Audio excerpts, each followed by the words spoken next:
وزارت نقلیات روسیه امروز اعلام کرد که با جانب تاجیکستان در مورد پروازها از فرودگاه جدید ژوکووسکی که در نزدیکی شهر مسکو واقع است اختلاف نظرها به میان آمده است و به این دلیل در صورت حل نشدن این مشکلات ممکن است از 8 نوامبر سال جاری پروازها میان دو این کشور قطع شود.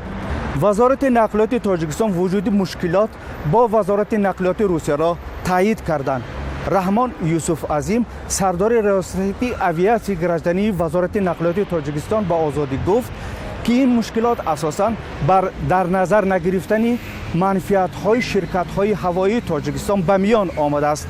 یعنی پروازها از فرودگاه جدید ژوکووسکی تنها از جانب شرکت‌های روسیه انجام شده و پاریتت یا برابری رعایت نشده است. پروازها میان 4 شهر تاجیکستان دوشنبه، خوجند، کولا و قرغن‌تپه و بیش از 10 شهر روسیه از جانب 3 شرکت هوایی روسیه و 2 شرکت هوایی تاجیکستان انجام می شود.